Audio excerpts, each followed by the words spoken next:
All right, so I do want to say that I do find RIPTA to be a wonderful service. I've taken it in the 80s, 90s, and now I'm on it right now, pretty much full-time. I'm older now, so there you go.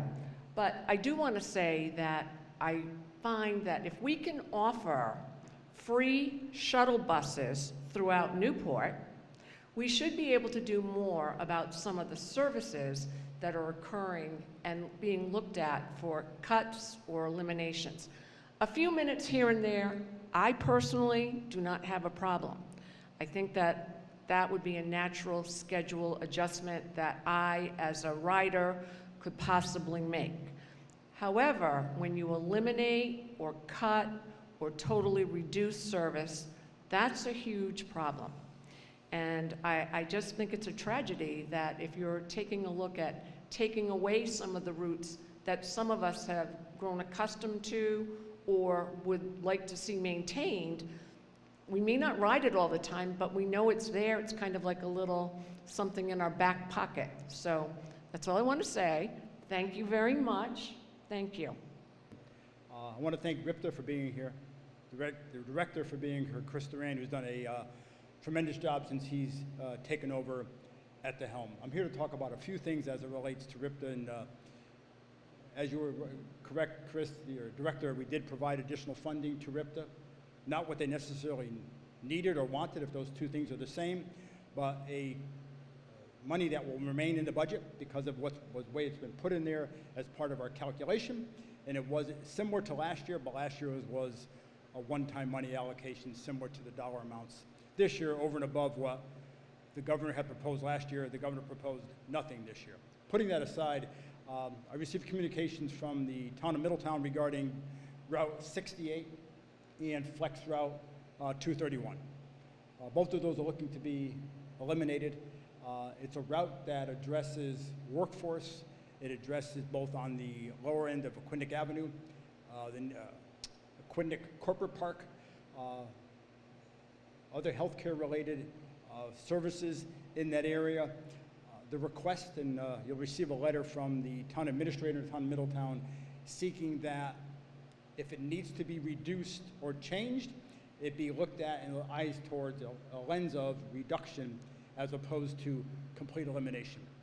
So I wanted to make sure we got that out. It's an important area, and that area of Aquidneck Island, Aquidneck Avenue has been growing over time and will continue to grow, and it's one of the means the workforce gets to work.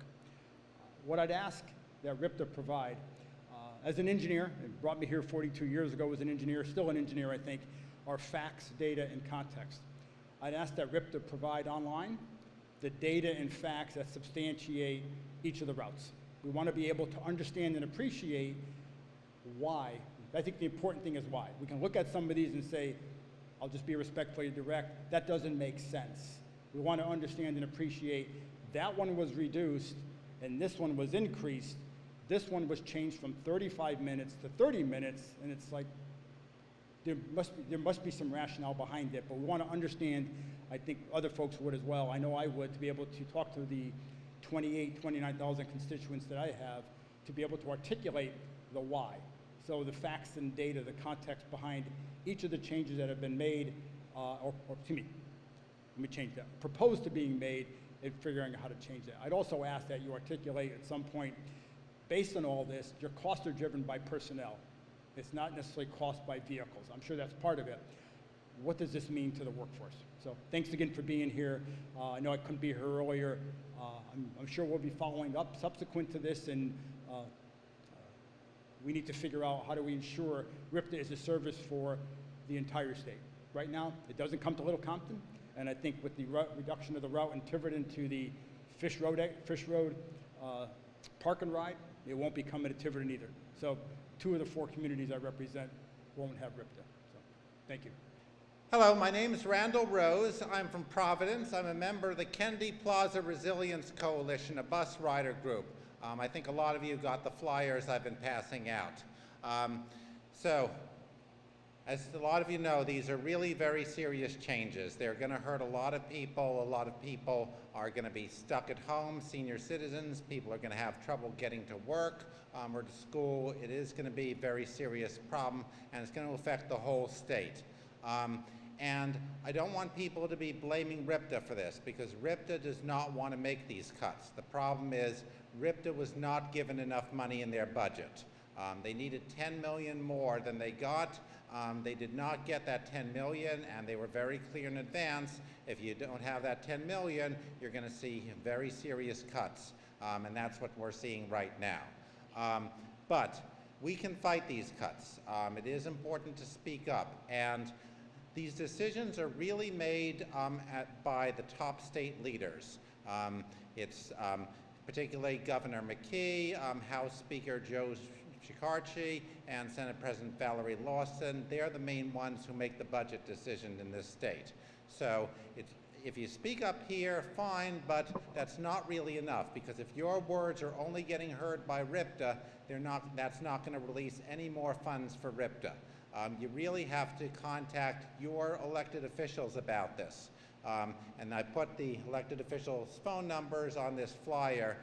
That's what will really make the difference. Please ask, don't just call them yourself, ask other people you know to call your elected officials, particularly Governor Dan McKee, Speaker Joe Shikarchi, and Senate President Valerie Lawson, but also contact your own state rep and state senator.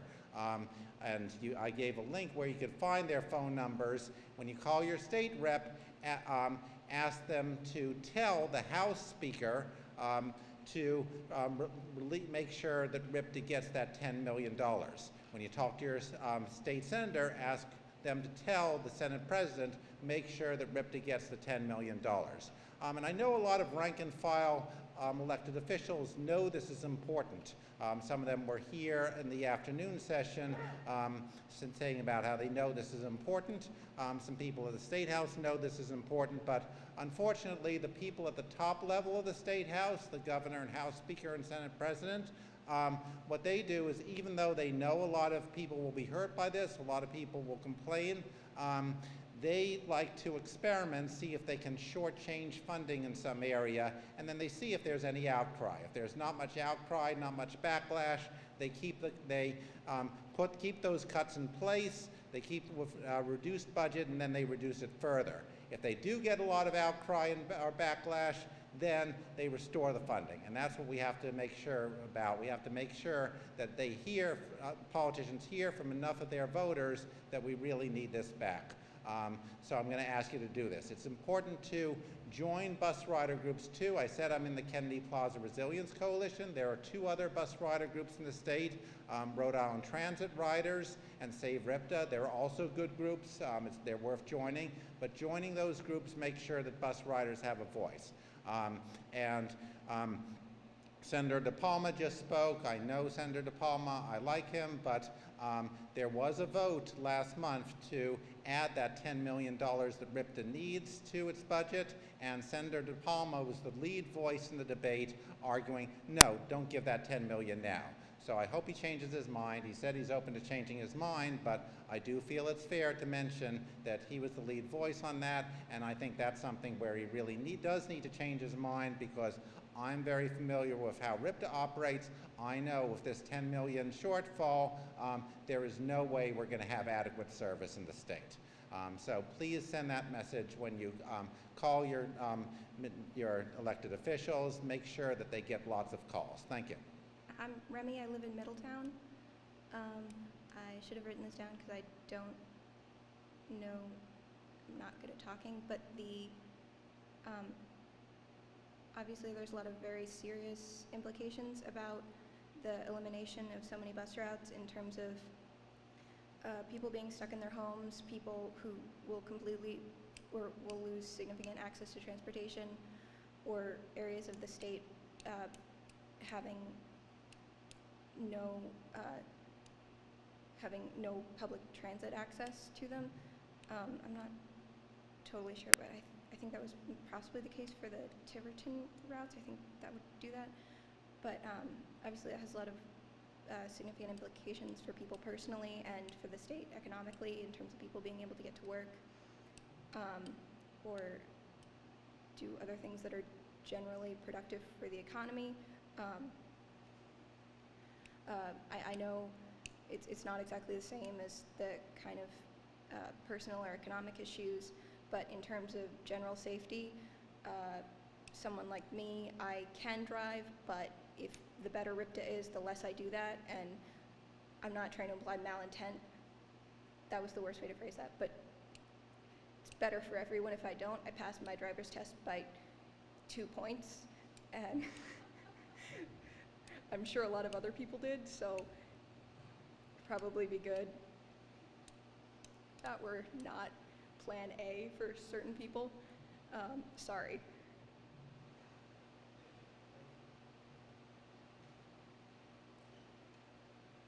That is the last speaker we have signed up to speak. However, at this time, if anyone who did not sign up to speak or wishes to voice some testimony to be entered into the public record, that time is available to you now. Simply raise your hand. Yes.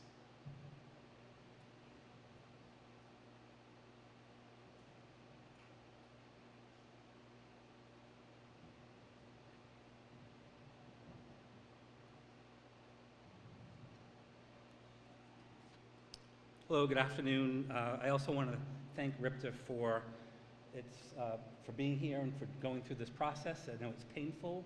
I know you don't want to be here doing this. My name is John Flaherty. I live in Slatersville, up in the very furthest reaches of the northern part of the state, although I have been known to take it from there all the way to Newport to do work. And I've been a long-time rider, and I've been a long-time transit advocate, about 20 years or so. So I've paid close attention to how RIPTA operates. I've paid close attention to how state leaders have treated RIPTA over the years. And so knowing what we do about the importance of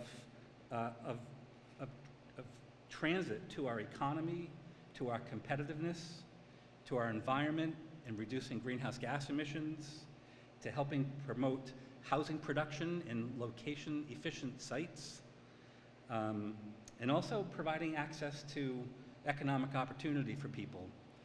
Knowing all that, we should be expanding and enhancing RIPTA, not shrinking it. This is the largest service cut proposal in RIPTA's 59-year history. The routes that you saw proposed for a complete elimination, service reduction, I've never seen, certainly in the 20 years that I've been active in it. This is also a nearly annual crisis that is faced. And why? Well, very simply, is because our state leaders have not equipped RIPTA with reliable and sustainable funding. Their primary source of revenue has been a declining source of revenue. It's the gas tax. People are buying less gas. They're driving more fuel-efficient cars. They're transitioning to electric. So we've known this. We've known this for a long time. It was actually, for those of you who are familiar with the group called RIPTA, the Rhode Island Public Expenditure Council, they were the first to put their finger on this 22 years ago. And they said at the time that RIPTA will continue to experience annual service reductions until and unless a fiscal get-well plan is adopted and implemented. And here we are, again, hand to mouth, the same thing. And I will point out that RIPTA may very well be the most scrutinized public agency in our state. There's been, that I've read, there's been at least 8 reviews in the last 15 years. Reviews, audits, performance audits. And the conclusions of these are largely the same. It's what we've known, which is that RIPTA is running an efficient transit system. And yet it continues to get hounded because there's a thinking that maybe they're not as efficient as they could or should be. Meanwhile, across the country, Last year, 51 cities and metro regions passed ballot measures to improve and enhance their transit systems. And they're doing it for very good reasons. A lot of the reasons that we're all here. It's true that the legislature did approve a new permanent funding source to RIPTA in the amount of $15 million. It was a step in the right direction, but it didn't meet the moment. So it still left RIPTA with a $17 million deficit, which is why we're here this evening. So I wanted to just point out in closing that there is a path forward here, and that path is with the governor's office. The governor was interviewed on June 25th, and he wasn't supportive of the state budget. And when asked about how he would have dealt with RIPTA differently, he said that he had a method for being able to transfer $15 million to RIPTA without raising taxes. And it was through the use of surplus funds and a portion of gas tax proceeds that are currently paying down debt service, but that's going to be going away. And so the question is, why isn't the governor flexing that right now? Because in doing so, it would completely avert the service cuts, but then the state has to get serious about developing a long-term, reliable, and sustainable funding source. And I like what Remy said a little earlier from Middletown. She said that the better RIPTA is, the more I would ride it. And I believe that that's true not only of those of us who currently use RIPTA, and I'm fortunate, I've got access to a car. I took a car down here this afternoon, but I think it's the same is true for people who are not currently using RIPTA and who would use it if it actually got you where you needed to go in a reasonable amount of time. Because when you do take transit, it does take longer, sometimes 2, 3, in some cases 4 times as long to get where you're going.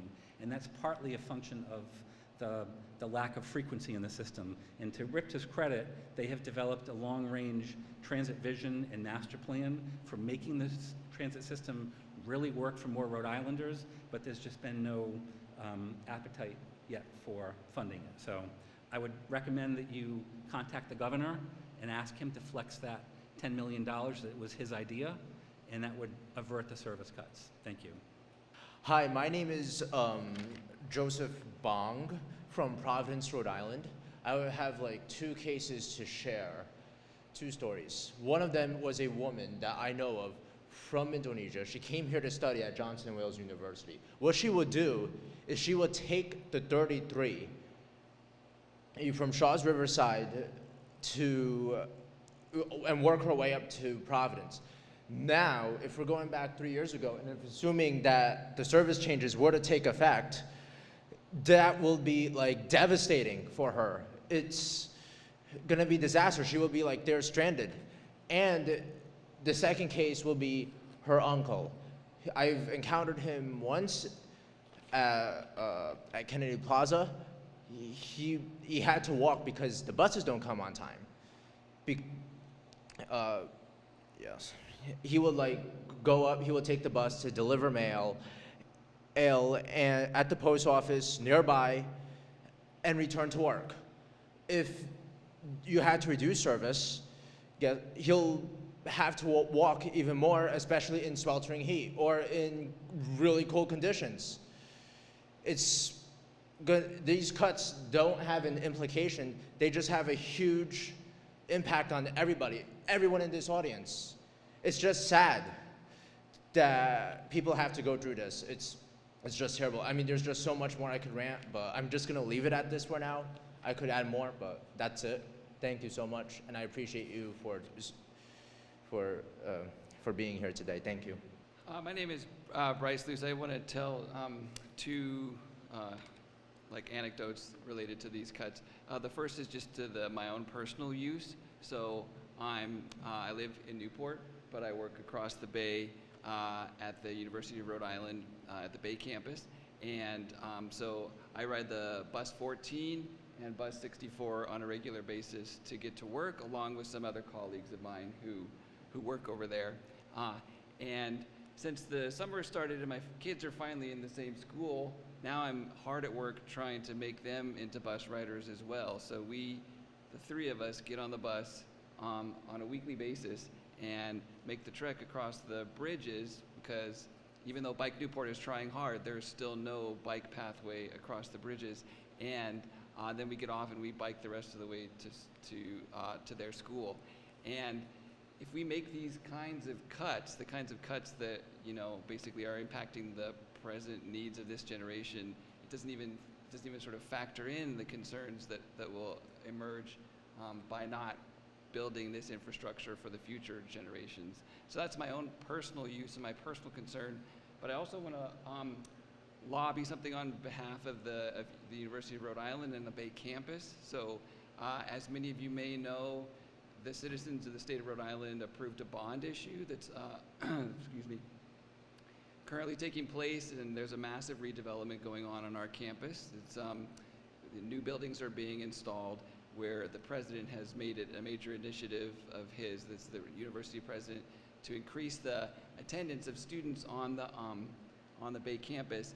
And there's currently only one real viable mechanism to get back and forth between the Bay campus in Narragansett and the main campus in Kingston, and that's bus 64. And based on these cuts, bus 64 is to go down from 9 routes or 9 transits back and forth between those two locations a day to 2. And this is coming right at the time that the state and the people of Rhode Island have made a strategic investment in the Bay campus to try to increase the student population that's existing there. But a lot of the students who would come there, they need to be able to go back and forth in order to be able to take classes at both campuses. If these cuts go through, it's going to really kneecap that entire process, and it's going to essentially eliminate the last viable public funding mechanism that would connect those two campuses. And so I also just, in conclusion, want to thank RIPTA for the amazing job that they've done over the course of the many years that they've been in existence. Like some of the previous speakers, I certainly have a wish list of things that I would love to see augmented beyond our current service, but it's disturbing that we're here yet again. It seems like only we were here 6 months ago or however long ago it was, advocating for no reduction in cuts. I just want to say that at least this existing service goes a long way towards making Rhode Island, kind of shrinking the geography and making it accessible to people from all over the state. People come down to Newport to use from Providence to use the beaches. You can travel, you can work on Jamestown and live in Newport thanks to the service. You can be a student and be at one of the campuses and come across to Newport or live in Newport. All of this is possible thanks to the RIPTA service, which I sincerely hope won't go away. Thank you for the opportunity to speak. Hi, I'm Fiona. I'm from Middletown. I primarily use the 60 currently to work up in Providence, but while at URI, I really relied on the 64. So the gentleman who just came before us also mentioned it. The 64 gets you between the graduate school and the main campus, but it also gets you from here in Newport to over the bridges. And currently, the first bus gets you there at 7:30, so just in time to run for your 8 a.m. class. But unfortunately, the last one leaves at 5:30. So even now, it sort of eliminates you taking nighttime classes or anything outside of the standard 9 to 5. So bringing it down to, I think, 2 trips overall from 9 would really impact your student body and their accessibility to higher education. So not great, but thank you for listening. So Derek Custodio, I live in North Kingstown, and I'll just kind of follow on to the Route 64 comments. So I live in North Kingstown, and I work at the Naval Undersea Warfare Center. I rely on that bus to get me to and from work every day. So I guess 2 things. So as the person before me was explaining, the routes, the proposed cuts will be reduced down to 2 routes per day. So I rely on that bus to get me to and from work, over the course of an 8-hour workday.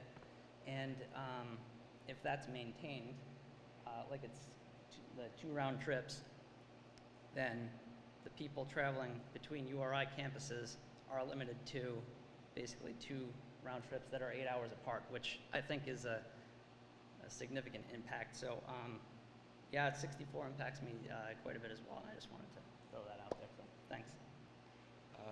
Hello, my name is Stephen Whitaker. I live in Portsmouth, Rhode Island, and I also work at the Naval Undersea Warfare Center. I take Route 60 to get to work and back again. And I think what everyone is kind of saying is that these reductions in frequency of transit basically just makes things incredibly inconvenient, and it's just getting harder and harder to actually use public transportation in Rhode Island. In fact, even right now, I had to have a friend drive me here because there's no bus that brings me back to my place after this unless I walk a few miles back to Route 60 and then wait a few hours, like wait an hour or so for the bus to come by. And I wrote a bunch of notes about this right here because I was waiting at Kennedy Center on Sunday for an hour and a half waiting for Route 60 to bring me back home because I live on West Main, which means I can only go on the alternating route of 60, and so it's just incredibly inconvenient, and these reductions are just going to make it even more inconvenient, and I don't think many more people are going to be using it simply because it's just no longer convenient to use it anymore, and it's just better to drive. So, thank you.